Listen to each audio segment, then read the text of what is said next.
you're laid off, if you're anticipating being laid off, of course, we all heard the news about Cerner yesterday, day before yesterday. And so it happens. I know in my own career, I've been laid off a couple times. I worked in the tech industry at the time that the tech bubble burst. So I was laid off at that time, and I remember it well, and it can be a really, really stressful and difficult time, but the important thing to remember is you'll get through it, and we're here to help. As alums of UMKC, you have access to career services throughout your entire life, and so please let us know how we can help. Some of the basic things that we can do for our alumni who are either looking to change jobs or being forced to change jobs, we can help you with your resume and making sure that it's up to date. Things have changed in the last 10 years with how companies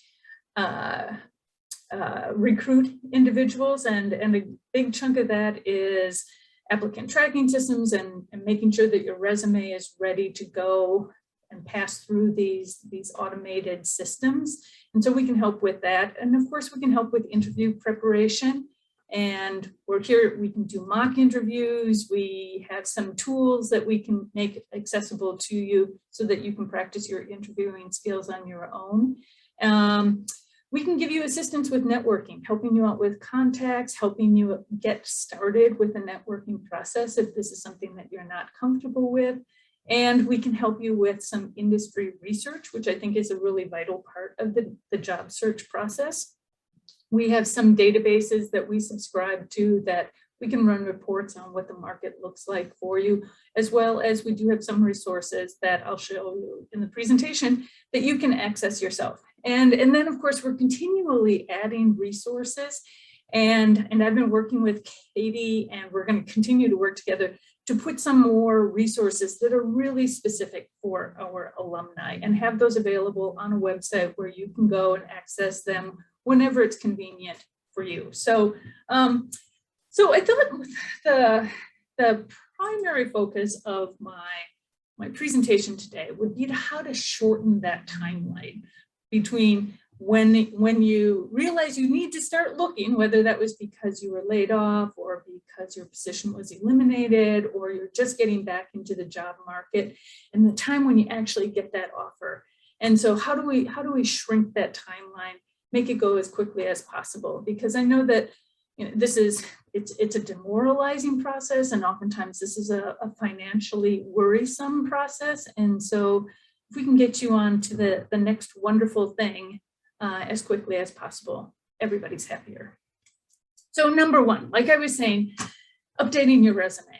And especially if you've been in your position for quite a while, you probably don't have a very up-to-date resume. And so it's important to make sure that your resume is really in a format that is very friendly to these applicant tracking systems. And almost every company is using these now, big and small. And what happens is it's a computer program that does the first scan of resumes to determine if you meet the minimum criteria, if you seem like you're a good fit for the position. And then once you've passed through that, then a human being takes a look at you. So the big thing is making it through that first pass that's being done electronically. And so some of that, it has to do with formatting. And so I know there's been a big push in recent decades.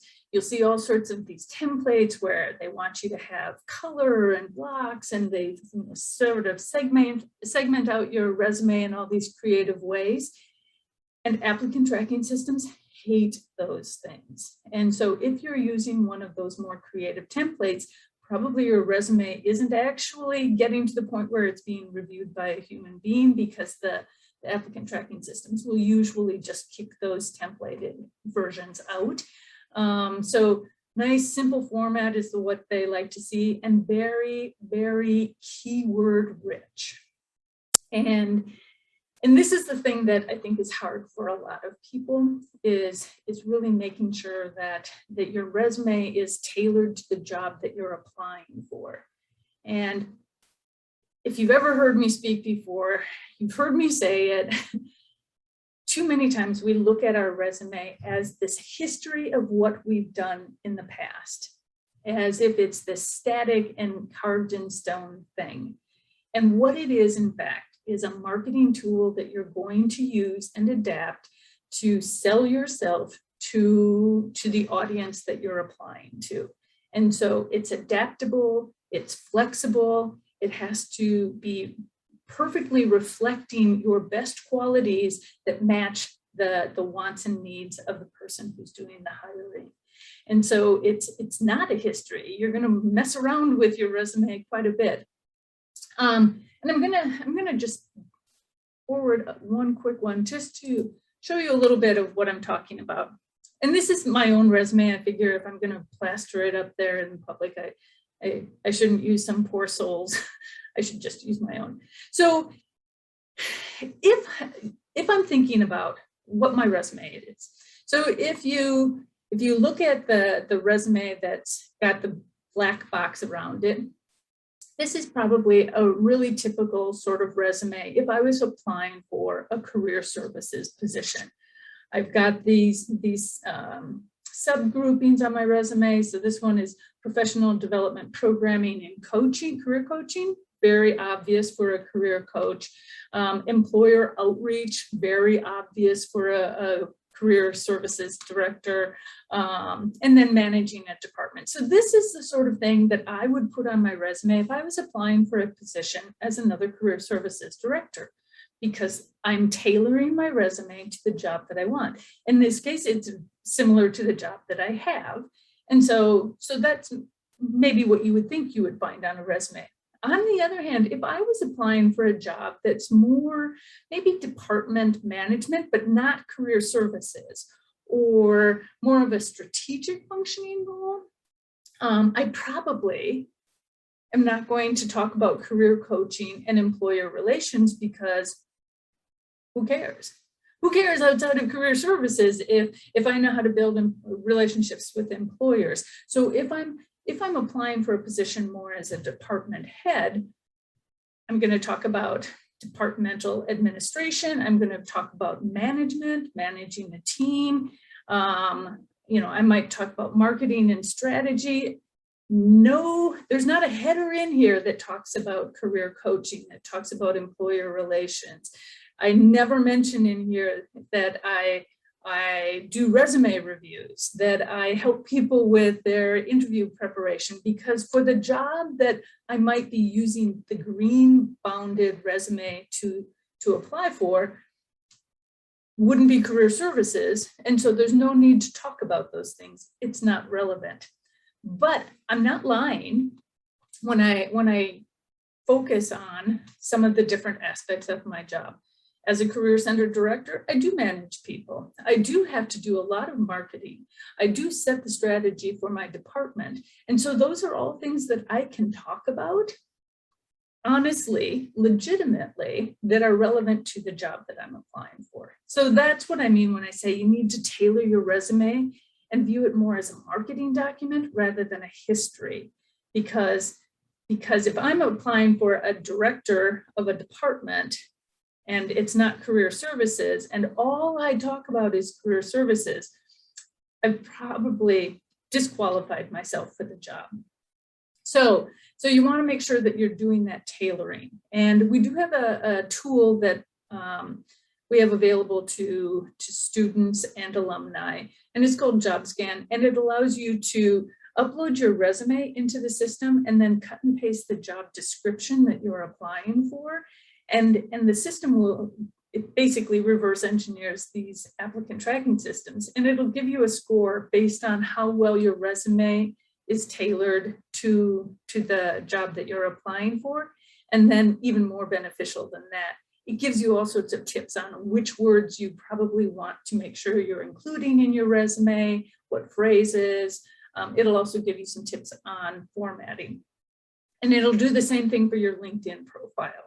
And I do think that having a good up-to-date LinkedIn profile these days is as important and maybe more important than having a resume. So And with your LinkedIn profile, again, you want to make sure that it's really optimized for keywords, that it's selling you for the type of job that you want to be moving into. And then, of course, whether it's your LinkedIn profile or whether it's your resume, it's got to be error-free.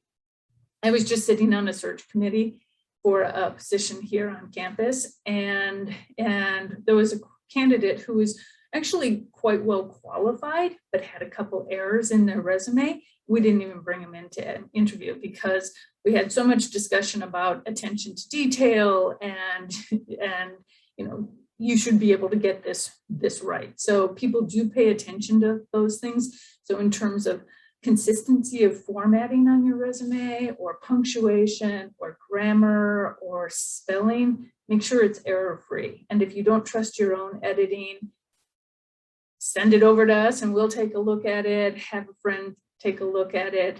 Really make sure that it's error-free before you send it out.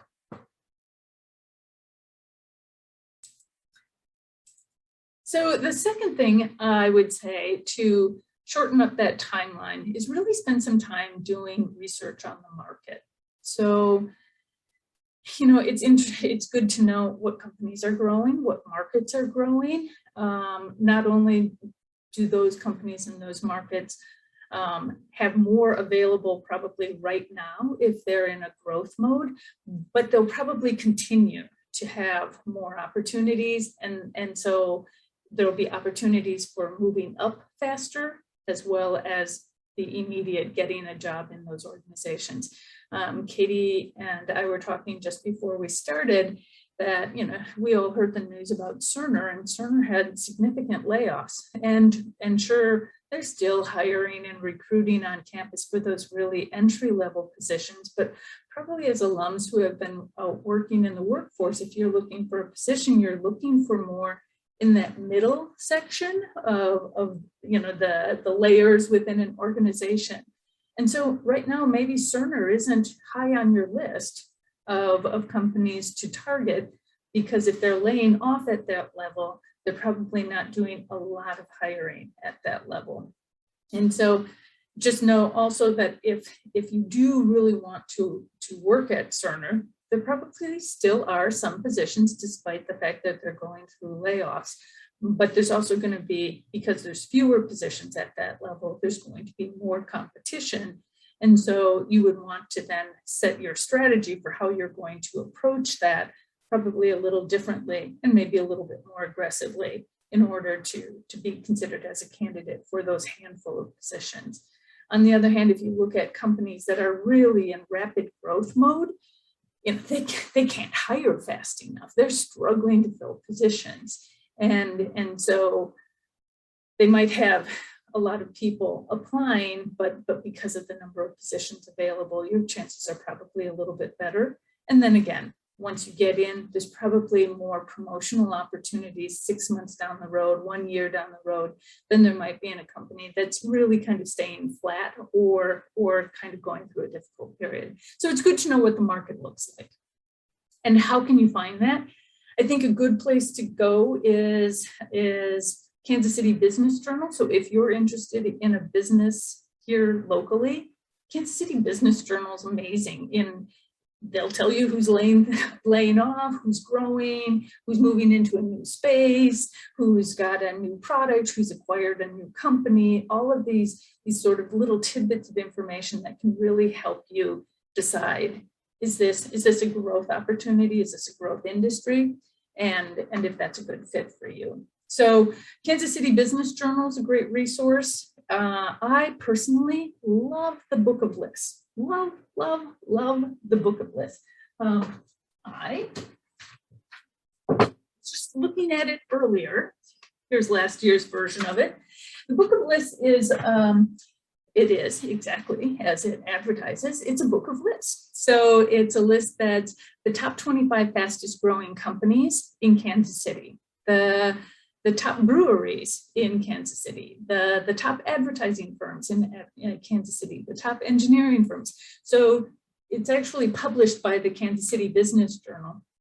And they look at all of these different industries within the Kansas City area and come up with these really interesting lists. And, you know, they don't give you who's the name of the recruiter or anything like that, but it does give you names of companies. It gives descriptions, really brief descriptions of what that business does, and a website. And so it gives you some information that then you can use to go and do a little bit more research. And the simple fact of the matter is, most of us don't know a lot of the companies in our area.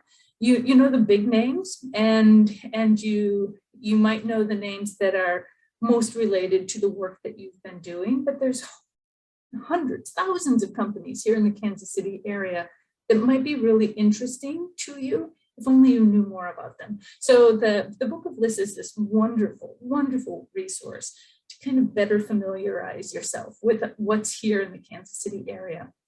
And if you're interested in something outside of Kansas City, the Book of Lists are also fabulous because almost every city, major city in the United States, publishes a version of the Book of Lists. And so you can go, if you type in Book of Lists in Google, it'll take you to a website that'll show you all of the different cities that have a Book of Lists. There's a print version that you can buy usually for somewhere in the $50 to $80 range, and then an electronic version that's ridiculously expensive. Almost all public libraries have a version of this.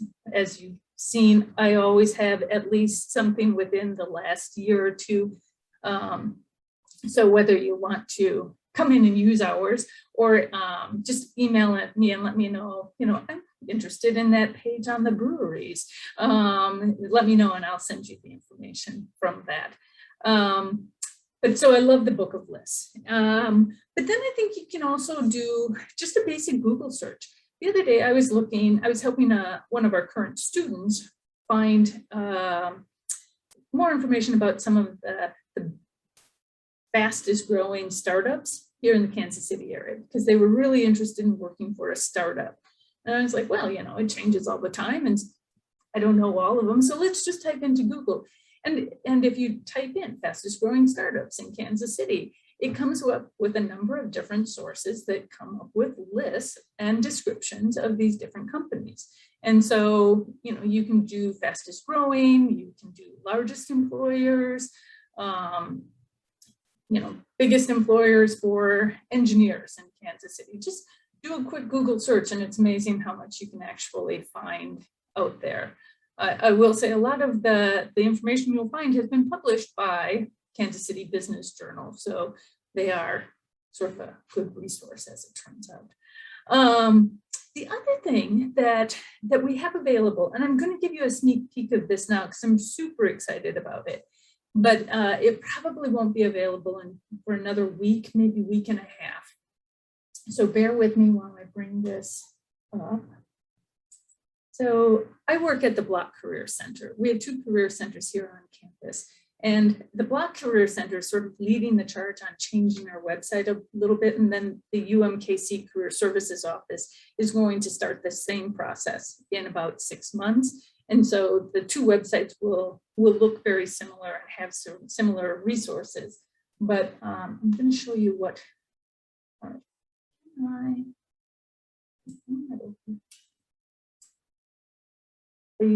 I'm assuming you're seeing the same thing I'm seeing. So it should say UMKC Block Career Center, Schedule Employment Labor Market. Everyone see that? Anyone see that? I'm assuming if I don't hear somebody saying, no, I don't know it. Okay, Katie's giving me a thumbs up. So this is not ready for prime time.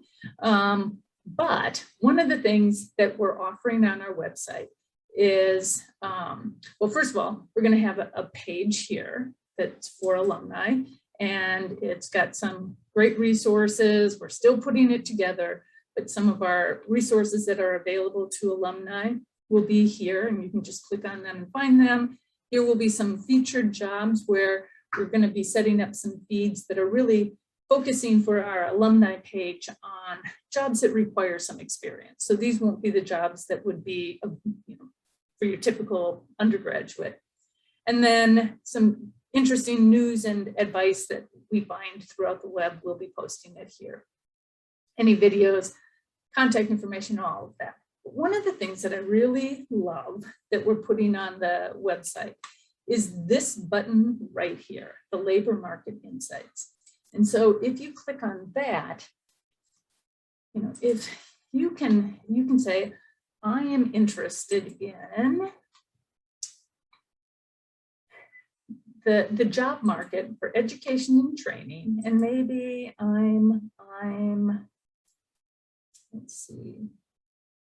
let's say I'm an education administrator, secondary, elementary and secondary. And I can focus on either nationwide, I can go by state. So let's say Kansas, since we're right here on the border. So it'll give me some information. So what the job looks like, what some of the trends are. It looks like in the next 10 years, it's going to have some growth, which is better than no growth. Here are some of the top employers for education administrators in elementary and post-secondary. Here's the type of education that those positions tend to require.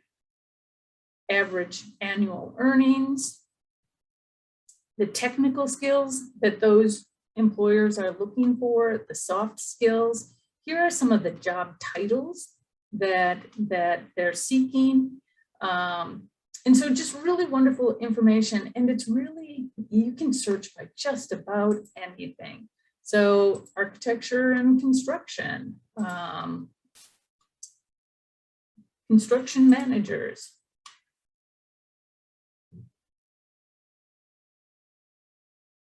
And it takes a little time to look at it.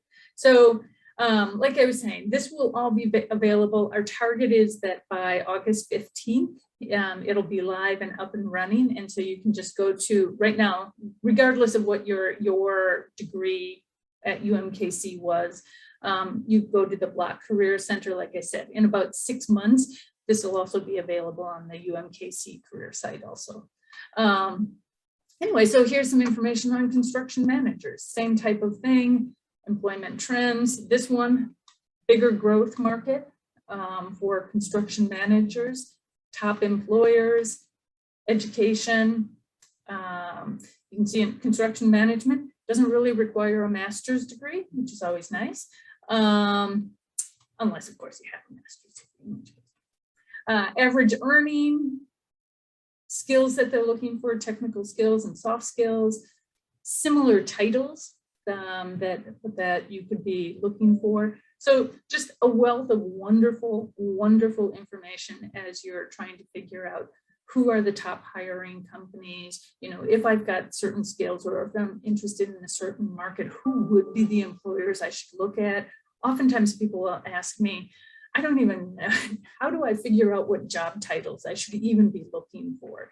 Because of course there's no consistency from one company to another. So it's really helpful for this section here where it talks about job titles similar to what you're looking at.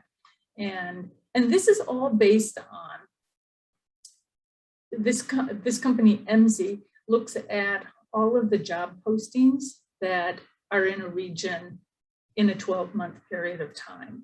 And so when it says these are the skills and traits that it's looking at, it's pulling that information directly from all of the job postings that have been here in the Kansas City area in the last year in this field. So it's very up to date. It's really accurate. And so it's good information to help you in your search. So let me close out of that.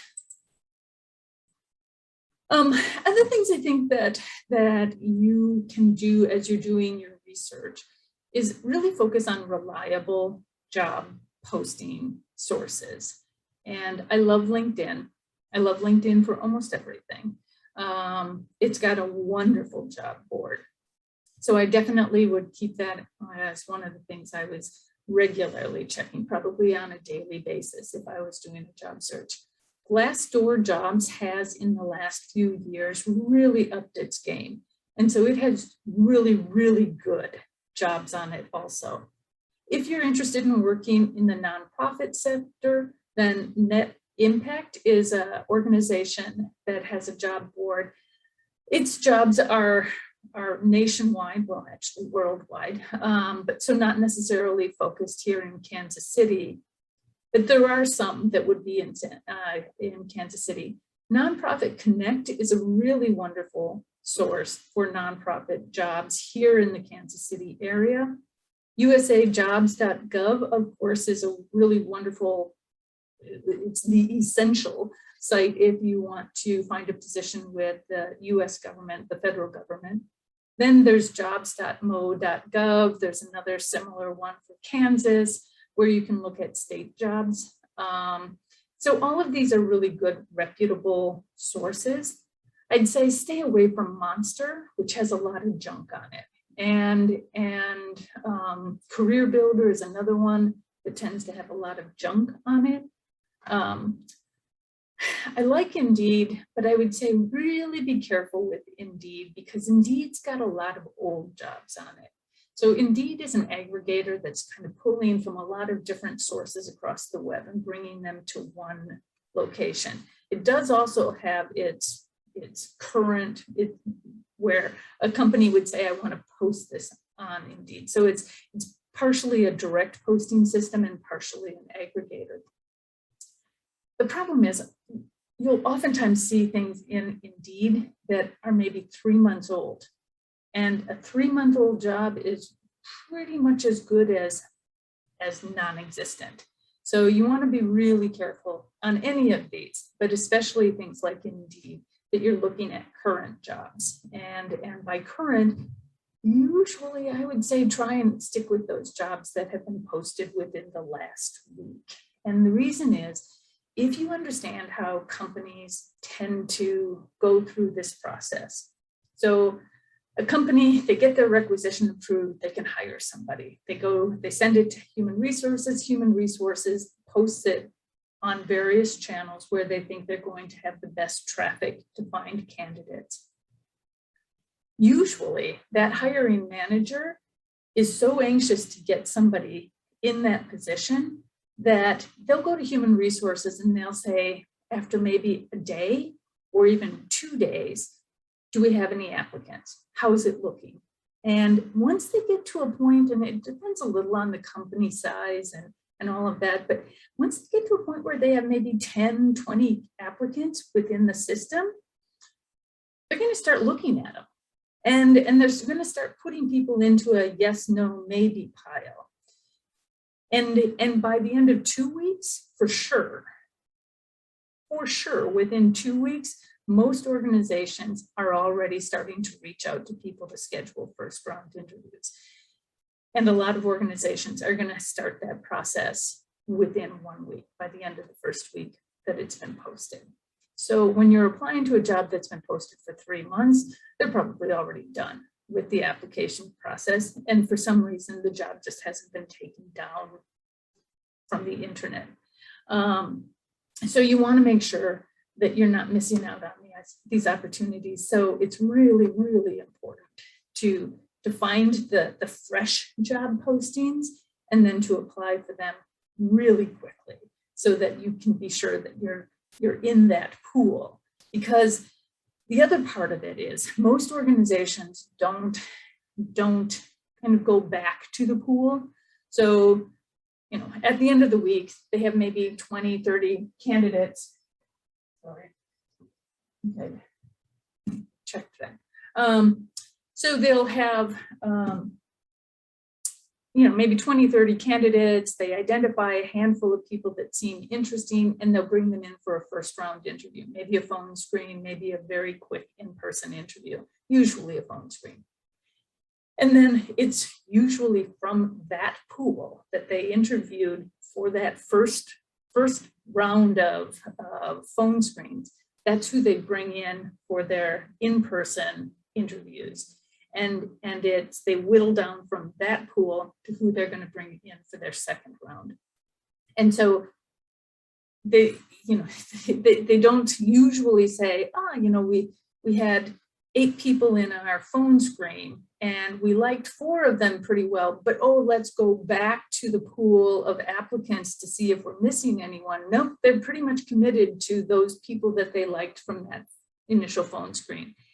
And they just keep moving through that process. The only reason they're ever going to go back to the candidate pool is if they get to a point where they don't have any more viable candidates. So, you know, after the first round, everybody says, no, I don't like these candidates, then maybe they go back, but that's more unusual. So it's important, be timely, and jump on these things really early.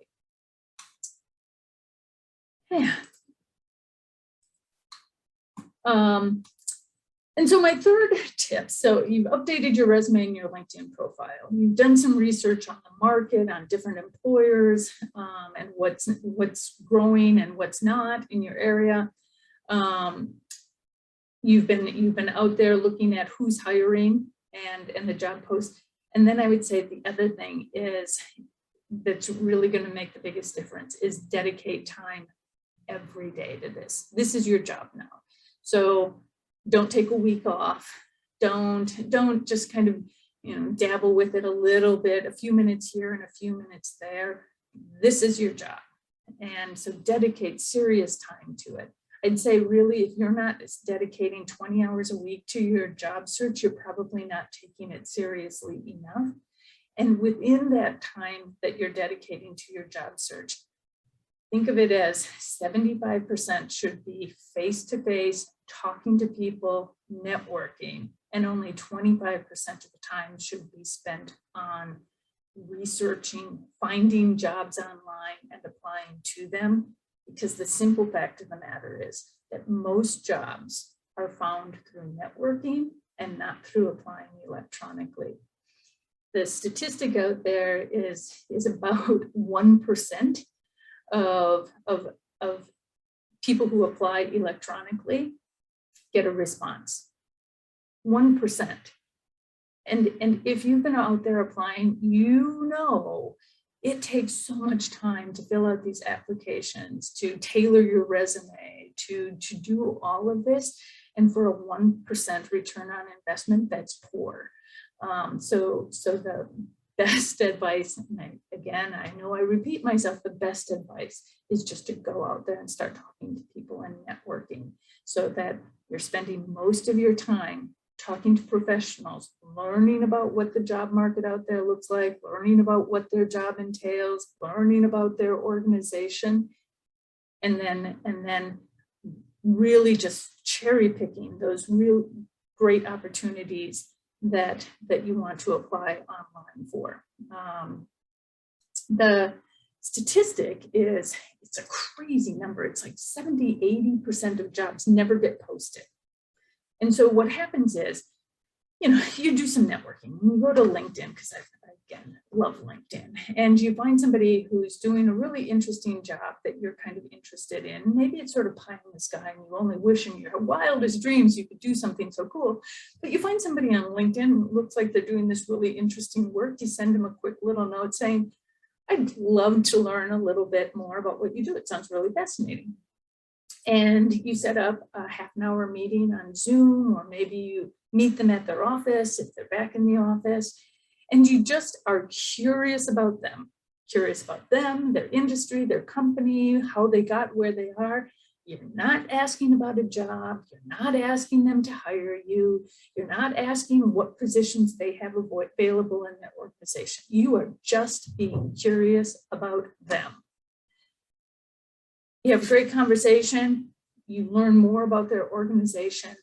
They walk away from that meeting thinking, wow, that was a really interesting conversation. They were really enthusiastic about our work and what we're doing here. Then next week, next month, when they're sitting there, and we are going through the Great Resignation, so people are quitting their jobs in like record numbers.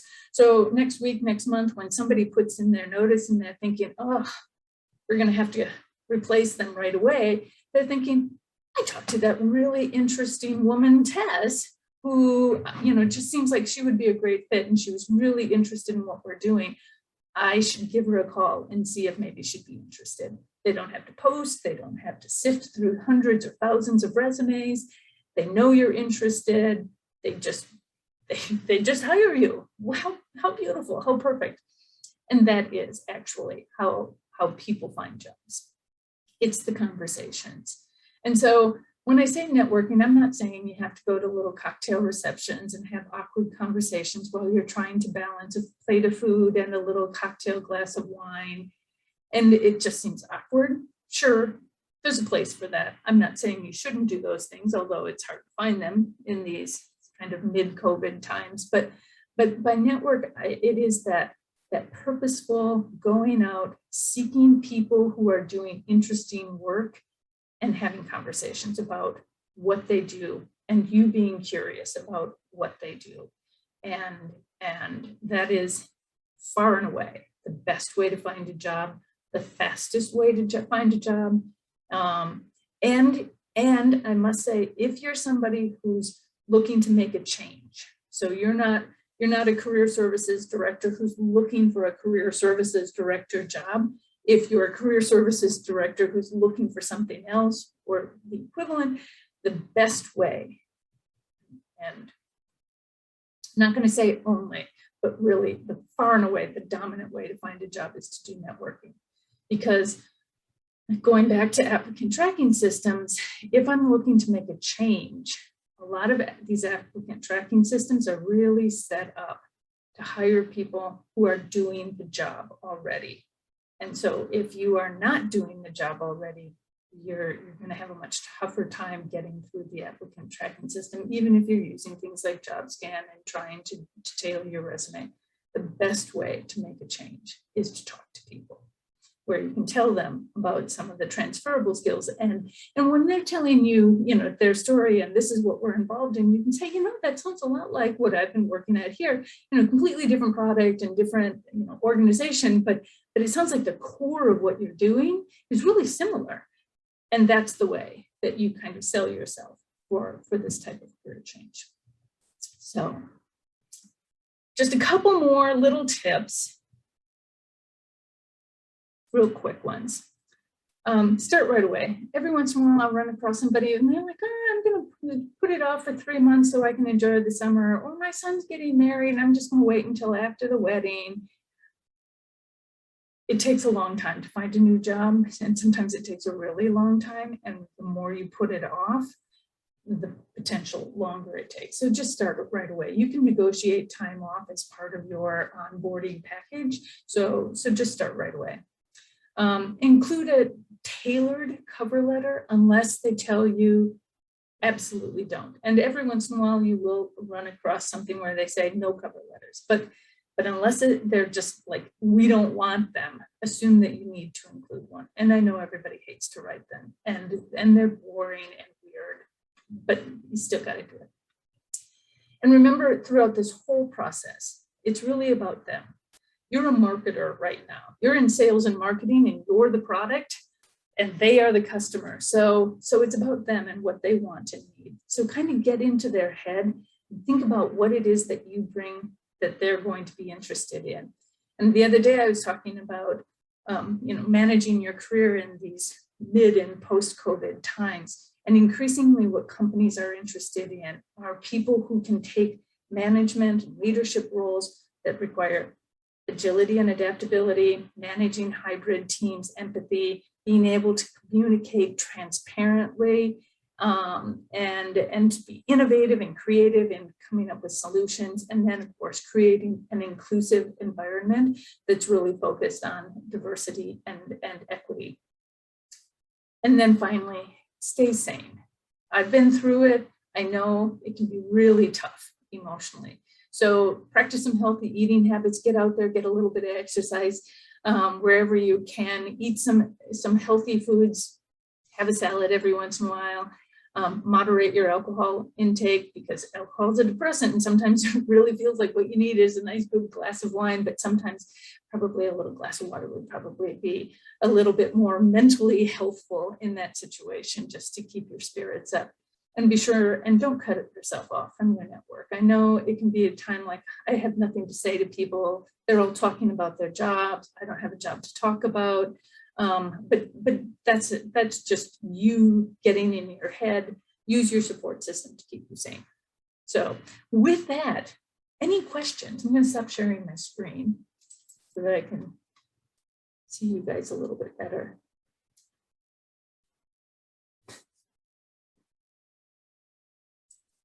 Any questions? Any insight from, am I missing anything?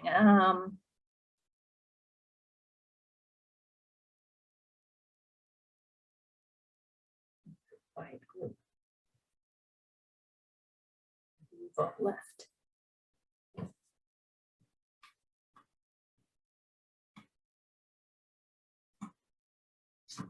You don't have to have questions. And I know also that a lot of times these aren't questions that you'd want to ask in a more public forum. So do please, I'm going to put my contact information in the chat box. And if you want any assistance, if there's anything that I can do to help you, don't hesitate to reach out. Like I said, you have access to career services throughout your entire life. And so we're here to serve you. And so just let us know what you need from us and we can help.